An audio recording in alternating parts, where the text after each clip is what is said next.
Olá, meu nome é Marcelo e eu gostaria de falar para vocês um assunto bem importante, que é a mistura de duas situações fundamentais para qualquer médico ou enfermeiro que atua na área de urgência e emergência: a parada cardiorrespiratória e o trauma. Bom, vamos começar com algumas definições claras sobre esse tema. Uma parada cardiorrespiratória, o que significa? A parada cardiorrespiratória significa a ausência do pulso carotídeo em adultos e crianças, bebês menores que 1 ano, a ausência do pulso braquial. E por que parada cardíaca está relacionada à ausência de pulso? Não seria a parada do coração? Não necessariamente. O coração tem movimentos sincronizados, e esses movimentos sincronizados geram um fluxo de sangue ao redor do nosso corpo, dentro do nosso corpo. Isso é importante para quê? Para que haja um fluxo, uma perfusão de todos os tecidos que precisam de sangue, precisam do oxigênio, da glicose, de diversos nutrientes para se manter vivo. Portanto, a geração desse fluxo, que nós utilizamos um termo débito cardíaco, aproximadamente 6 litros por minuto, é um papel incansável do coração através desses movimentos que são sincronizados. A sístole, que é o movimento de ejeção do sangue do coração, e a diástole, o movimento de relaxamento. E a contração de átrios e ventrículos faz com que esse fluxo gere o quê? Pressão sistólica, que é a pressão máxima, quando se afere a pressão arterial, e pressão mínima, que é a pressão diastólica. Então a diferença entre a pressão sistólica menos a pressão diastólica é o que você sente quando palpa um pulso. E o pulso mais sensível, nesse caso, é o carotídeo. Quando você não tem sístole nem diástole, você não tem diferença, pelo menos perceptível, desse pulso. Então você não sente pulso. Isso é parada cardíaca. Quando o coração se apresenta em um momento caótico chamado fibrilação ventricular, eu não tenho sístole nem diástole.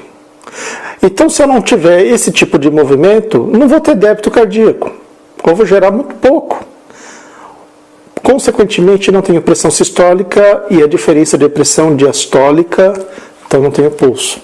Se eu tiver um movimento muito rápido do coração, taquicardia ventricular não sustentada, dá tempo de haver um enchimento adequado do coração, das câmaras cardíacas? Não.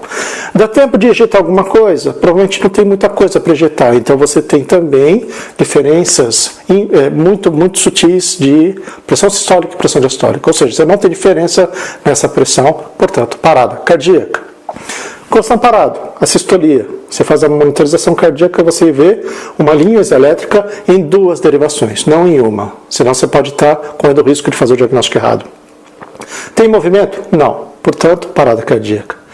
Às vezes existe um movimento do coração, mas eu não tenho volume de sangue. Às vezes eu tenho um coração que tenta fazer o seu papel de bombear o sangue, mas por alguma razão, um tamponamento cardíaco, uma torção dos grandes vasos, eu acabo não tendo esse papel. Aí eu tenho atividade elétrica, mas eu não tenho pulso. Parada cardíaca também. Ok? Ficando claro esse conceito de parada cardíaca, vamos para o conceito de trauma. Trauma é uma palavra de origem grega. E trauma para os gregos significava o quê? Significava ferimento, significava lesão.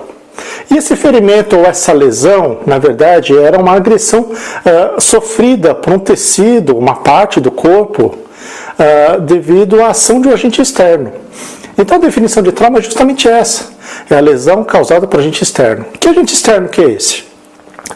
Energia mecânica, podendo causar aí uma desaceleração e um impacto do corpo, e logo na sequência órgãos do corpo vão sofrer esse impacto internamente, e essa desaceleração brusca pode ocorrer até em níveis microscópicos, como é o caso da lesão axonal difusa. Então, isto é um exemplo de trauma.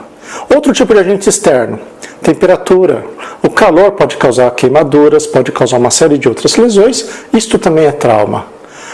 Podemos ter outros movimentos de trauma? Sim. Impacto de ondas, coluna de ar, uma explosão. Você pode ter um trauma? Pode. Então, todos os agentes externos, a asfixia mecânica causada pela água é trauma? É trauma também. A diferença de temperatura causando hipotermia é trauma? É trauma também. Então, todos esses exemplos são conceitos de trauma. Caso não sejam bem adequados o tratamento inicial, ou ele seja postergado, você vai gerar duas situações. Ou você gera a morte dele, ou você gera traumas secundários, que se não complicam a vida do paciente, causando sequelas, pode causar a morte num outro momento, num outro período da curva do trauma. Esta curva já foi definida como uma curva trimodal, onde você tem a morte já na primeira hora. Hoje se questiona um pouco da hora dourada, mas ela tem um papel fundamental.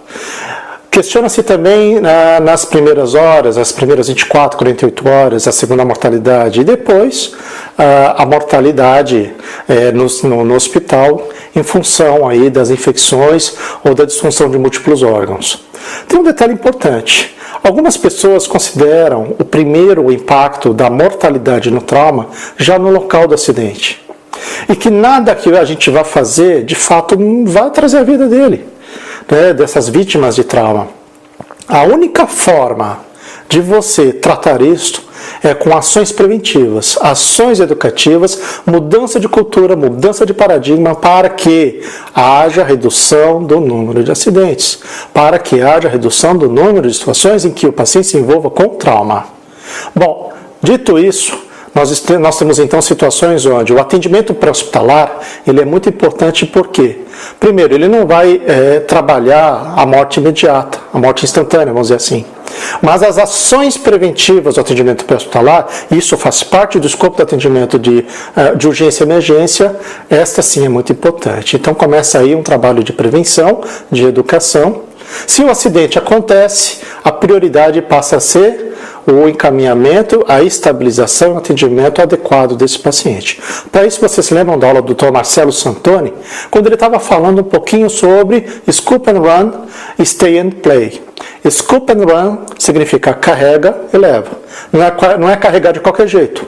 É colocar este paciente adequadamente dentro de um veículo, uma ambulância, e não perder tempo com procedimentos, encaminhar rapidamente para um hospital, provavelmente o tratamento mais importante está lá dentro. Outra situação, stay and play. Não adianta eu levar um paciente parado dentro da ambulância se eu não conseguir reanimá-lo durante 15 minutos, ele vai chegar morto no hospital. Então você precisa ficar, precisa estabilizar, precisa tirar esse paciente da parada e o retorno espontâneo da circulação pode ser uma opção para você. Nesse caso, aí sim, o stay and play passa a ser um componente importante do seu atendimento pré-hospitalar quando você for tentar reanimar esse paciente e caso ele tenha retorno espontâneo da circulação, você terá sucesso no encaminhamento desse paciente.